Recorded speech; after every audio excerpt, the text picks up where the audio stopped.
This is the English service of Radio Algeria International. It's time for the news. Entrusted by the President of the Republic, Mr. Abdelmajid Tebboune, the Minister of Foreign Affairs, and the national community abroad, Ahmed Attaf, has paid a working visit to the Republic of Slovenia.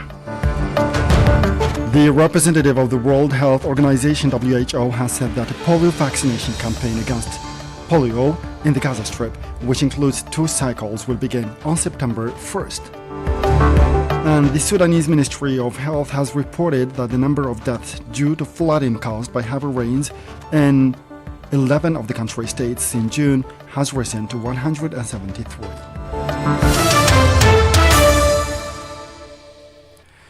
Those were the headlines, and now the news in detail from Radio Algeria International. Good afternoon. First, yesterday, Thursday, the 15th day of the electoral campaign, the candidates in the September 7 presidential election underlined the crucial nature of the ballot, stressing the importance of a broad mobilization of citizens in order to meet the country's socio-economic challenges. Said Boughazia has more details in this report. Speaking from El-Bouaghi, where he led a popular rally, the candidate of the Socialist Front Forces FFS, Youssef Aouchiche, said that participation in this election was a national duty, calling on citizens to choose the program that defends the higher interests of the country. He said that he had stood for this presidential election with a project aimed at establishing the democratic and social state dreamt of by the Shuhada, or martyrs, and called on the public to take part in this election in large numbers. Youssef Aouchiche reviewed the main points of his electoral program, Vision for Tomorrow, on the basis of which he pledged to bring about change in all sectors, underlining that the fight against youth unemployment was one of his priorities. The FFS candidate also pledged to strengthen social solidarity and mutual aid towards vulnerable groups. For his part, the independent candidate Abdelmajid Tebboune pledged at a meeting in Janet to do his utmost to bring projects to fruition in the southern regions in all areas, particularly projects for young people, if the people renew their confidence in him at this election. Welcoming the satisfaction shown today by young Algerians in their country, many of whom are ready to put the experience they have gained abroad to work for their country, Abdelmajid Tebboune called on the young people of Janet and the South in general to create startups in agriculture and livestock, tourism and services sectors, pledging to support them in their efforts to contribute to development. Highlighting the role of the people of Janet, like the other regions of the South, in protecting the homeland, independent candidate Abdelmajid Tebboune pledged that if re-elected, he would hold a government meeting in Janet to hear all the demands of its inhabitants, as has been the case in recent years in Khenchela, Tisemsilt and Tindouf. He also pledged to open border crossings with Niger and Libya's sister countries to create free zones, saying that Algeria's current high production levels in a number of areas, including pharmaceuticals, electrical appliances, and processing industries, would enable it to market its products in neighboring countries.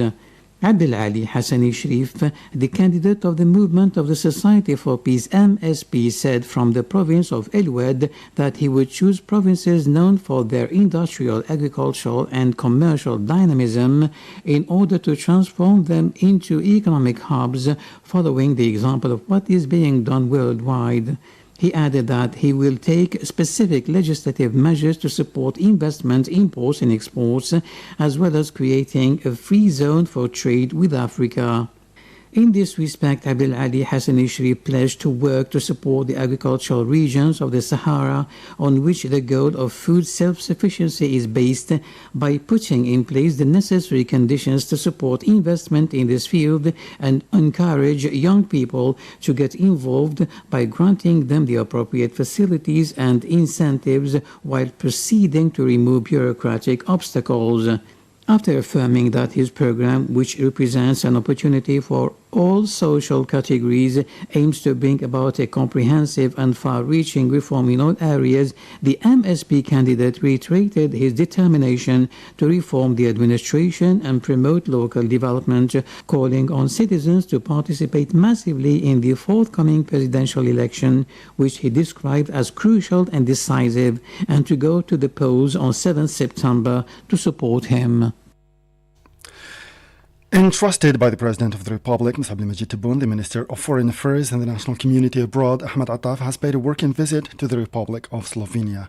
A press release from the ministry said that during the visit, Mr. Attaf will hold bilateral talks with senior Slovenian officials to discuss ways to consolidate relations of cooperation and partnership and to strengthen the political consensus between the two countries.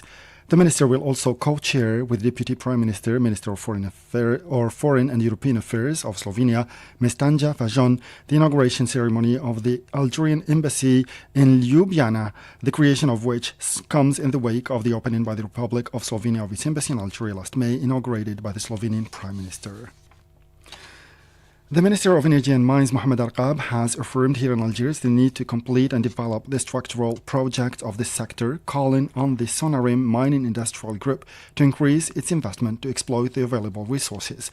While presiding over the proceedings of the Ordinary General Assembly of Sonarim, Mr. Arkab stressed the need to complete and develop structural projects like the Garage Bilat mine in Tindouf and the integrated phosphate project in Bled El Hadba in Tebessa, as well as the zinc and lead project in Tel Hamza Wada Mizur in the wilaya of Bijaya.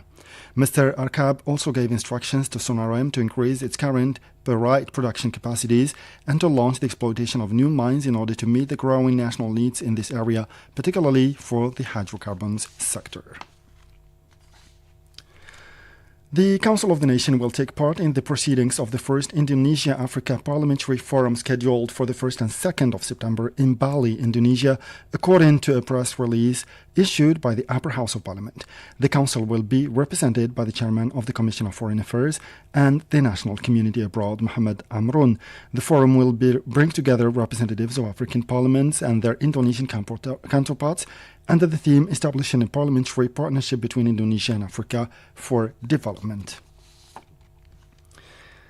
The National People's Assembly will take part in the proceedings of the World Forum on Sustainable Development scheduled to take place in Shanghai, China from August 31st to September 4, according to a press release from the Lower House of Parliament. The IPN will be represented at this forum organized by the Chinese People's Friendship Association with foreign countries by MP Mouloud Al-Aib, with a view to debating the issue of boosting the global partnership on sustainable development. And the Minister of Religious Affairs and Waqfs or Endowments, Youssef Belmehdi, has highlighted in Yaoundé, Cameroon, Algeria's tireless diplomatic action and its initiatives at Security Council level in support of the Palestinian cause in line with the priorities set out by the President of the Republic, Ms. Abdelmajid Tebboune. Saad Bougazi reports. In a speech delivered at the 50th session of the Council of Foreign Ministers of the Organization of Islamic Cooperation OIC in Yaoundé, Cameroon, Youssef Belmehdi emphasized the centrality of the Palestinian cause for the organization and its efforts, recalling the exceptional context in which this meeting is being held in parallel with the tragedy being suffered by the Palestinian people as a result of the barbaric Zionist aggression. The minister also recalled Algeria's historic and unwavering support for the Palestinian people and their legitimate rights to establish their independent state with El-Quds as its capital. In his speech, Mr. Belmehdi emphasized the sustained efforts made by Algeria to achieve Palestinian unity, as well as the tireless diplomatic efforts and the various initiatives at Security Council level, in line with the priorities defined by the President of the Republic, notably the call for an immediate halt to the aggression against the Gaza Strip and for humanitarian aid to be delivered to the Palestinian people without conditions, while forcing the Zionist occupation to respect international law and legality. Referring to the theme of this session, development of transport and communication infrastructures, a major instrument in the fight against poverty and insecurity, Youssef Belmehdi emphasized Algeria's policies and efforts to achieve wider integration and cooperation in Africa, highlighting its ongoing commitment to the development of Africa and the Sahel countries. He also raised the issue of the reform of the Organization of Islamic Cooperation, OIC, and its main axes, calling for the need to continue the operation through the activation of decision number 0640, adopted at the 40th session of the Council of Ministers of Foreign Affairs at the initiative of Algeria. Algeria's Deputy Permanent Representative to the United Nations, Nassim Gawawi, has called for holding Israel accountable for its systematic and severe violations of international humanitarian law in Palestine. In a statement made last night, Gawawi denounced the obstruction of humanitarian aid and the targeting of humanitarian workers by Israeli forces, describing these actions as part of a deliberate policy aimed at eroding Palestinian hope and dignity. He also expressed concerns at the potential spread of diseases, including cholera and polio, attributing this risk to the ongoing Israeli aggression. Gawawi emphasized that as the occupying power, Israel bears responsibility for the safety and success of vaccination campaigns in Gaza. And this came as the Israeli occupation forces continue their offensive on the city of Jenin and its refugee camp in the northwest bank for the third consecutive day. Wafa correspondent reported that a large contingent of Israeli troops conducted extensive search operations, harassment, and detentions in the eastern neighborhood of the city. The forces raided several homes in the neighborhood, subjected residents to field interrogations, and arrested several individuals. And regarding the polio epidemic in Gaza, the representative of the World Health Organization (WHO) in Palestine, Rick Peppercorn, has said that a polio vaccination campaign against polio in the Gaza Strip, which includes 2 cycles, will begin on September 1st. Let's find out more in this report with our colleague Said Bouazi. The WHO representative in Palestine said that there was a commitment in principle to cease fighting for humanitarian reasons in specific areas during the campaign period. Speaking to the media on Thursday, Rick Peppercorn explained that for each cycle of the campaign, the Palestinian Ministry of Health, in cooperation with the World Health Organization, the United Nations Children's Fund UNICEF, and the Palestinian Relief and Works Agency UNRWA, would provide 2 drops of the new oral type 2 polio vaccine to more than 640,000 children under the age of 10. The UN official speaking from Deir el-Balah in Gaza added that 1.26 million doses of vaccine and 500 vaccine carriers had already been delivered to Gaza, indicating that 400,000 doses would also soon arrive in the Palestinian enclave. He pointed out that more than 2,180 health workers, community outreach workers, and outreach workers have been trained to carry out the vaccination. It is very important to inform communities about the campaign. He pointed out that it is important for the coverage rate achieved by the vaccination campaign in each round to reach 90% in order to stop the disease in Gaza and internationally. And dozens of Zionist settlers today stormed the esplanade of the Al-Aqsa Mosque in the occupied city of Al-Quds under the protection of the Zionist occupation police, the Palestinian news agency Wafa reported. Around 161 settlers led provocative marches and performed Talmudic rituals in the courtyards of the Al-Aqsa Mosque, Wafa said, citing eyewitnesses. In addition, the Zionist occupying forces have stepped up their military measures in the old city of Al-Quds, deployed several of their elements at the gates of the Al-Aqsa, and impose restrictions on the entry of Palestinians. And the Association France-Palestine Solidarity has called on the international community to provide protection for the Palestinian people, denouncing the silence and inaction of Western countries, which are in fact complicit in war crimes, crimes against humanity, and the non-prevention of genocide, underlining that with increasing arrogance, the Zionist entity is crossing all the red lines one after the other without the slightest reaction from its allies. The organization said that Western entries bear a huge responsibility. And for the organization, it is clear that this is the prelude to a much larger operation whose objective is the definitive annexation of the West Bank.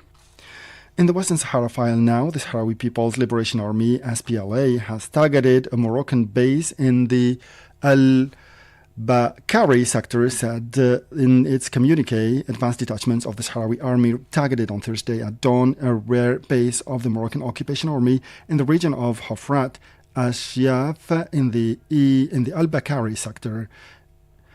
and advanced SPLA units had previously targeted bases belonging to the Moroccan Occupation Army in the Farsia sector. And finally, the Sudanese Ministry of Health has reported that the number of deaths due to the flooding caused by heavy rains in 11 of the country's states since June has risen to 173. A statement from the ministry said that the excessive rainfall and subsequent flooding in the country have affected more than 170,000 people. It was noted that the number of deaths due to the flooding has reached 173, while 505 had been injured, and that 18,665 houses completely collapsed, and the further 14,947 houses partially collapsed. With this, we come to the end of this news bulletin for today. Time now for our weekly program with this cultural program by my colleague Jamal Slimani. As for me, I'll meet again tomorrow for a fresh edition of our news bulletin. Until then, stay tuned to Radio Algeria International, and bye-bye for now.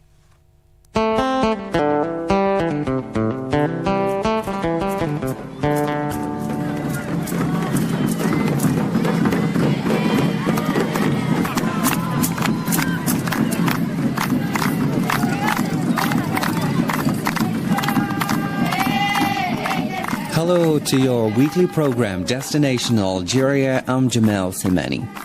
There are a number of great destinations in Algeria that waiting to be discovered. A curious mixture of cultures and influences.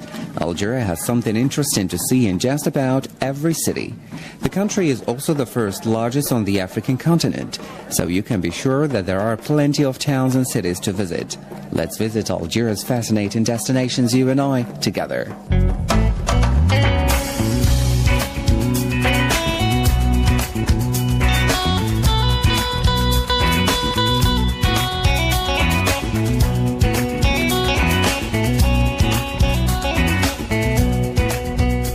Amsel is a small town situated just south of Tamanrasset province. Tamanrasset, or Tamanrasset, is a province in southern Algeria, in the Ahagar Mountains. Tamanrasset is the chief city of the Algerian Tuareg.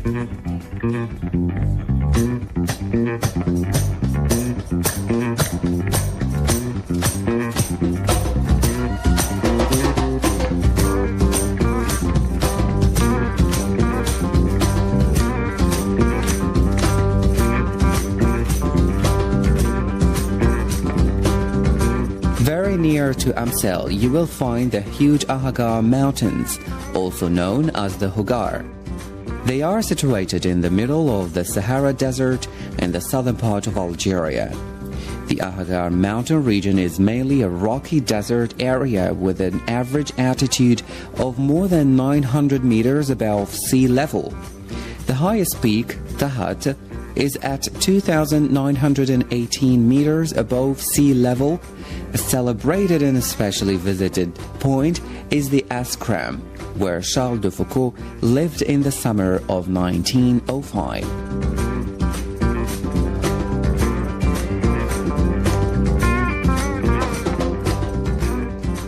Amsel is a lovely destination for a day trip, and it is a wonderful retreat during the busy summer months. The town has a great reservoir, and swimming is allowed. The water of the reservoir is clean and clear and usually has a nice cool temperature.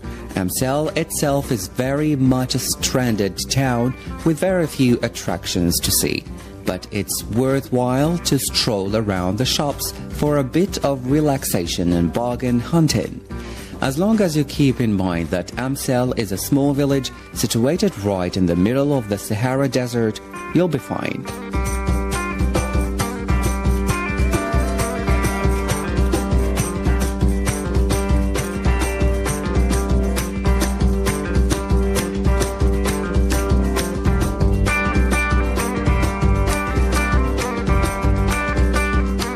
Amsel has a typical desert climate. It is very hot and sometimes unbearable in the summer. In sharp contrast, winter temperatures often fall well below 0 degrees Celsius.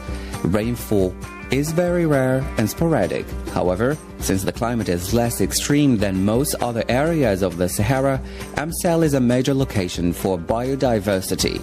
Today, Amsel and Tamanrasset province is a prime tourist destination in Algeria.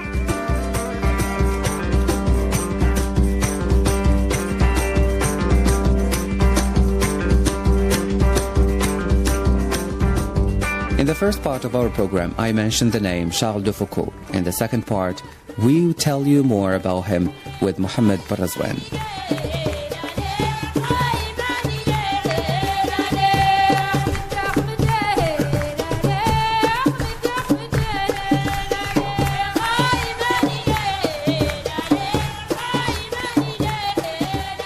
Forming part of the Ahagara Mountains, also known as the Hogar Mountains in southern Algeria, the Askram is a spectacular collection of narrow mountain peaks in shades of brown and ochre, which have been artistically carved by the elements.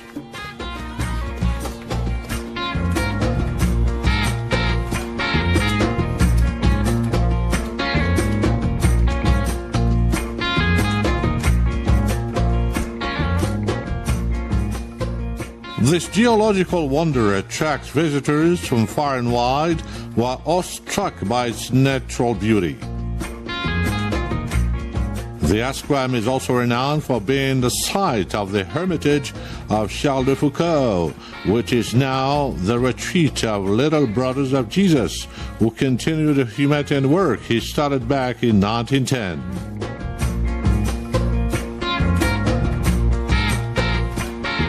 Charles-Jean de Foucault was born into an aristocratic family in Strasbourg, France, on the 15th of September, 1858.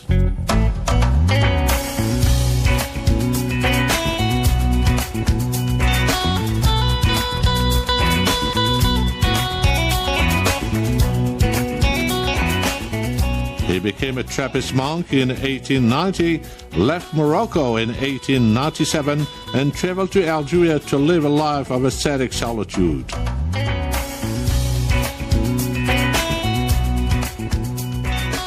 He founded a hermitage in Beni Abbas, Algeria, and welcomed visitors regardless of their religion, social status, or ethnic origin.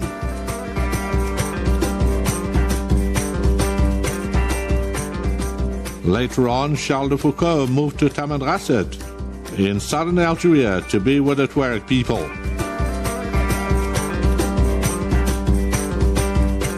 He used the highest point of the Ahagara Mountains, the Askram, as a place to establish his hermitage. He associated closely with the Tuareg for a period of more than 10 years, during which time he studied their cultural traditions and worked on a dictionary and the grammar of the Tuareg language.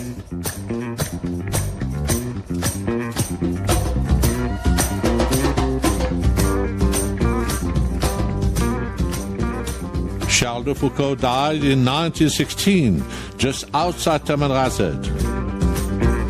The dictionary was published in 4 volumes after his death, with rich and accurate descriptions. Charles de Foucault was considered to be a martyr of the Catholic Church and was beatified by Pope Benedict XVI on the 13th of November 2005. Visitors to the Askram will not fail to agree with Charles de Foucault, whose words are inscribed in a book of his writings at a hermitage. Quote, "The beauty of the view defies description or even imagination. It is marvelous." Unquote.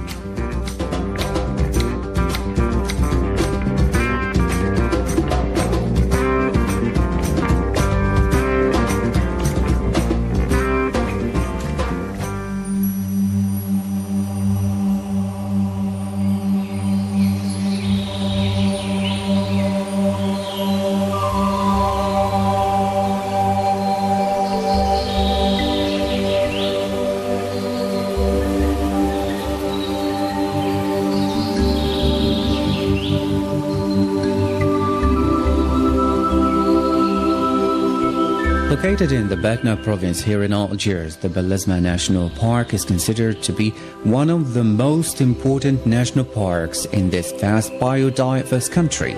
Created in 1984 and covering an area of more than 262 square kilometers, the climate in Belezma National Park ranges from a dry semi-arid climate to a cool sub-humid climate, creating a variety of habitats for an even greater variety of wildlife.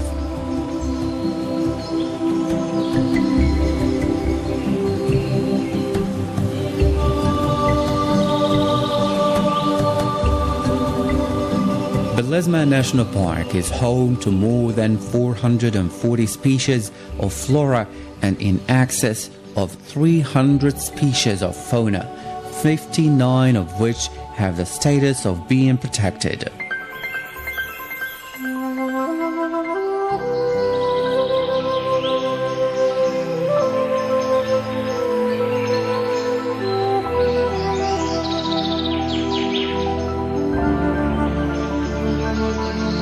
The Cuvier's gazelle, for example, is one of the protected species in the Belezma National Park.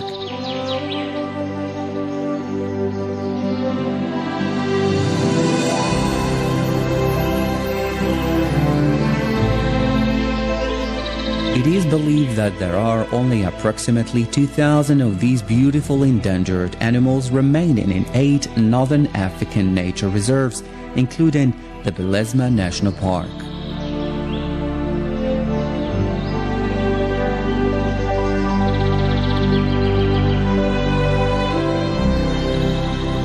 The Dorcas gazelle is particularly suited to life in desert conditions.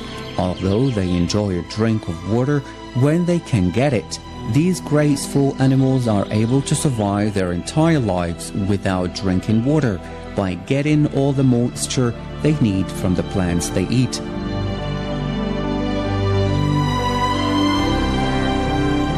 The Dorcas gazelle is on the International Union for Conservation of Nature Red List of Threatened Species and is protected in the Belezma National Park.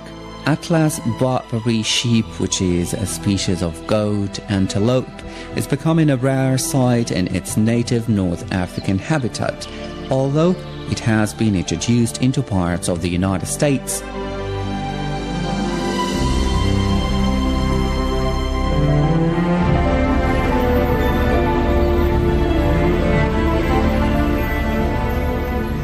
Visitors to the Belezma National Park may spot one of these elusive, solitary animals as they graze among any available plants in the semi-arid areas of the park. As rock dwellers, these sure-footed sheep find food and water in places which other grazing animals cannot reach, and this increases their ability to survive in seemingly inhospitable conditions.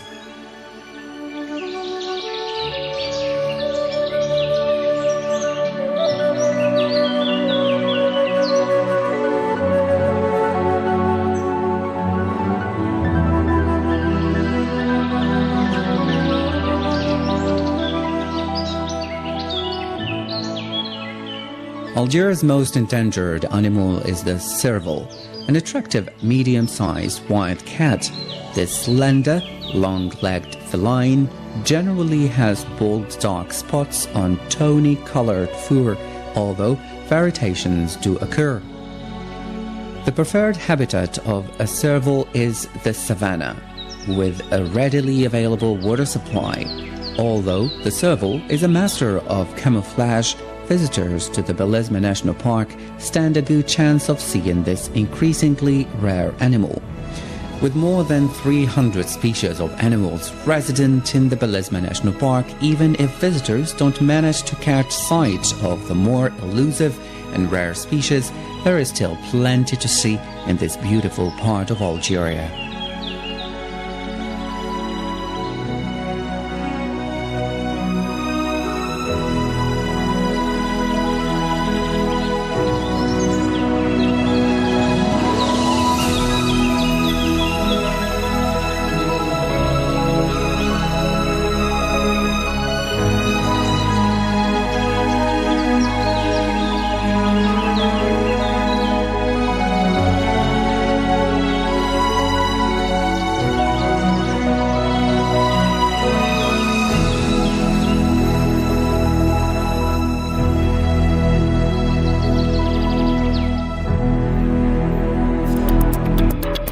مع إذاعة الجزائر الدولية لن تفوتكم لحظة واحدة من الأخبار السياسية والاقتصادية الهامة. إذاعة الجزائر الدولية، صوتنا في العالم.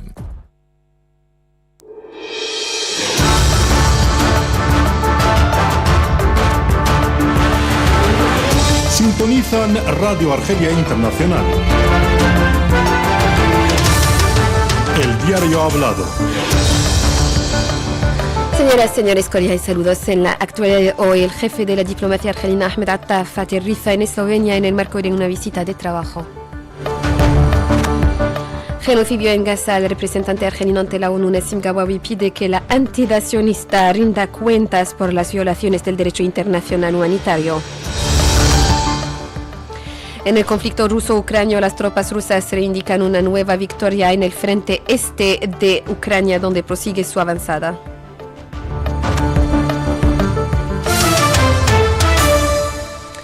Señoras, señores, cordiales saludos. Me acompaña ante el micrófono Miriam Labrie. Hola, Miriam. Sara, estimados oyentes, hola. Empezamos pues por la actualidad nacional y cooperación, más precisamente, encargado por el presidente de la República, Abdelmajid Tebboune, el ministro argelino de Asuntos Exteriores y de la Comunidad Nacional en el extranjero, Ahmed Attaf, inicia hoy una visita de trabajo a la República de Eslovenia. Durante su visita, Ahmed Attaf mantendrá entrevistas bilaterales con altos responsables eslovenos para evocar las vías de consolidar las relaciones de cooperación y de asociación y reforzar el consenso político entre ambos países. El ministro copresidirá igualmente con el viceprimer ministro, ministro de Asuntos Exteriores y Europeos de Eslovenia, la ministra, mejor dicho, Tanja Fajon, la ceremonia de inauguración de la Embajada de Argelia en Ljubljana, cuya creación interviene en el marco de la apertura por la República de Eslovenia de su embajada en Argelia en mayo pasado, inaugurada por el primer ministro esloveno. En el ámbito minero ahora, Sara, el ministro de la Energía y Minas, Mohamed Akkab, afirmó la necesidad de completar y desarrollar los proyectos estructurales del sector, instando a la Empresa Nacional de Investigación de la Geología Minera, Sonarem, a aumentar sus inversiones para explotar los recursos disponibles. Al presidir los trabajos de la Asamblea General Ordinaria de la empresa Sonarem, el ministro argelino subrayó la necesidad de completar y desarrollar la mina de Garchbilat en Tinduf y el proyecto integrado de fosfato de el Hetba en la provincia de Tebessa, así como el proyecto de zinc y plomo de Talla Hamza y de plomo de Talla Hamza Wad Amizur en la provincia de Béjaïa al este de Argelia. El ministro insistió también en la necesidad de acelerar la puesta en marcha de plantas de transformación de productos no ferrosos en la misma ocasión. Y seguimos con actualidad nacional, esta vez tratándose de actualidad sanitaria, los trabajos preliminares del proyecto del Hospital Argelino Qatarí Alemán situado en Sidi Abdallah, suburbios de Argel, en presencia de miembros del gobierno y del embajador del Estado de Qatar en Argel, Abdelaziz Al-Naama. El ministro de Sanidad, Abdelhak Seihi, aprovechó la ocasión para afirmar que el hospital constituye un orgullo para Argelia, que sigue consolidando las estructuras de su sistema nacional de salud para ofrecer servicios hospitalarios que respondan a las normas internacionales y a las aspiraciones de sus ciudadanos. El ministro argelino de Salud señaló que los trabajos de este establecimiento sanitario culminarán en 2 años o menos, un establecimiento que forma parte de la ampliación de las perspectivas de cooperación económica entre Argelia y Qatar, con vistas a estrechar los lazos de acuerdo con las aspiraciones de los dirigentes de ambos países y los compromisos del presidente de la República, Abdelmajid Tebboune, en materia de desarrollo de los servicios sanitarios. En Argelia siempre, Sara, tal como saben, prosigue la campaña electoral con vistas a las elecciones presidenciales del próximo 7 de septiembre. Los candidatos aprovechan estos últimos días de esta campaña que toca a su fin para convencer a más electores. Y ayer, en el 15º día, los candidatos a la presidencia de la República insistieron en el carácter crucial del escrutinio, subrayando la importancia de una amplia movilización ciudadana para hacer frente a los retos socioeconómicos del país. El resumen de las actividades y declaraciones de los 3 candidatos a continuación con Kehina Mansri. Desde la provincia de Bouaqi, en el este del país, donde encabezó un mitin popular, el candidato del Frente de las Fuerzas Socialistas, Youssef Aouchiche, afirmó que la participación en estas elecciones es un deber nacional y llamó a los ciudadanos a elegir el programa que defienda los intereses superiores del país. Aouchiche dio repaso a los principales puntos de su programa electoral denominado Visión para mañana, mediante el cual se comprometió a llevar a cabo cambios en todos los sectores, subrayando que la lucha contra el paro juvenil era una de sus prioridades. El candidato del Frente de las Fuerzas Socialistas también se comprometió a reforzar la solidaridad social y la ayuda mutua hacia las categorías vulnerables. Por su parte, el candidato independiente Abdelmajid Tebboune se comprometió en un mitin en Janet, sur de Argelia, a hacer todo lo posible para lanzar proyectos en las regiones del sur en todos los ámbitos, en particular proyectos para la juventud. En caso de su reelección, Abdelmajid Tebboune se comprometió a abrir los pasos fronterizos con Níger y Libia, países hermanos, y a crear zonas francas, afirmando que el alto nivel de producción registrado hoy por Argelia en varios campos, como la farmacia, los electrodomésticos y las industrias de transformación, le permitiría comercializar sus productos en los países vecinos. El candidato se comprometió, por otra parte, a desarrollar el turismo saharaui, en particular en Janet, subrayando que esta provincia tiene un fuerte potencial de desarrollo en los sectores de la agricultura, el turismo y los servicios. Y por último, el candidato del Movimiento de la Sociedad por la Paz, Abdelali Hassani Shrif, declaró desde la provincia del Oued, en el suroeste de Argelia, que elegiría provincias famosas por su dinamismo industrial, agrícola y comercial para transformarlas en polos económicos, siguiendo el ejemplo de lo que se hace a nivel mundial. Abdelali Hassani Shrif añadió que tomaría medidas legislativas específicas para apoyar la inversión, las importaciones y las exportaciones, así como la creación de una zona franca para el comercio con África. El candidato del Movimiento de la Sociedad por la Paz reiteró, por otra parte, su determinación de reformar la administración y promover el desarrollo local, y llamó a los ciudadanos a participar masivamente en las próximas elecciones presidenciales, que calificó de cruciales y decisivas. Y abrimos la actualidad internacional con Palestina. Las fuerzas sionistas proseguían hoy su mortífera incursión en Cisjordania ocupada, ocasionando a nuevas víctimas y acarreando la destrucción de calles y infraestructuras en el barrio este de la ciudad de Jenin. Según los medios de información, las fuerzas sionistas siguen reforzando su presencia militar en Jenin, en el campamento de refugiados, mientras mantienen un estricto asedio alrededor de la ciudad. La Asociación de la Media Luna Roja indicó haber evacuado a 86 palestinos, de los 40 niños, después de que soldados sionistas hubiesen tomado el control de sus casas en varias zonas de la región. Y seguimos los desarrollos de la guerra genocida en Gaza, donde al menos 6 ciudadanos, entre ellos mujeres y niños, cayeron en mártires y otros resultaron heridos este viernes en los bombardeos llevados a cabo por los aviones de artillería de la ocupación israelí en varias partes de la franja de Gaza, elevando el número de mártires desde el amanecer de hoy a 23, según fuentes médicas. Y frente a la dramática situación en Gaza, el representante permanente adjunto de Argelia ante las Naciones Unidas, Nassim Gawawi, ha pedido que la entidad sionista rinda cuentas por sus violaciones sistemáticas y graves del derecho internacional humanitario en Palestina, en una declaración facilitada anoche durante una sesión del Consejo de Seguridad. Gawawi denunció también la obstrucción de la ayuda humanitaria y los ataques a los trabajadores humanitarios por parte de las fuerzas sionistas, describiendo estas acciones como parte de una política deliberada destinada a erosionar la esperanza y la dignidad palestinas. El diplomático argelino expresó su preocupación por la posible propagación de enfermedades, incluido el cólera, y atribuyó este riesgo a la agresión sionista en curso.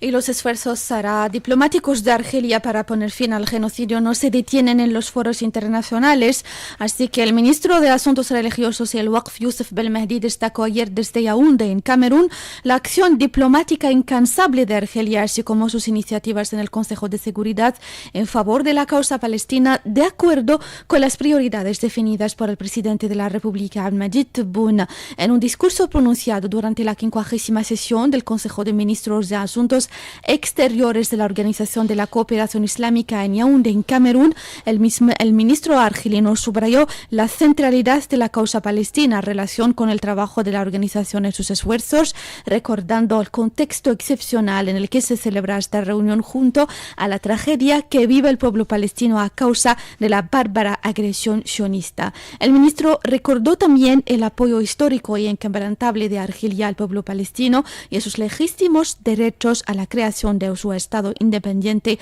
con el Quds como capital. En la apertura de la sesión, el primer ministro de Camerún, Joseph Ngouté, destacó la centralidad de la cuestión palestina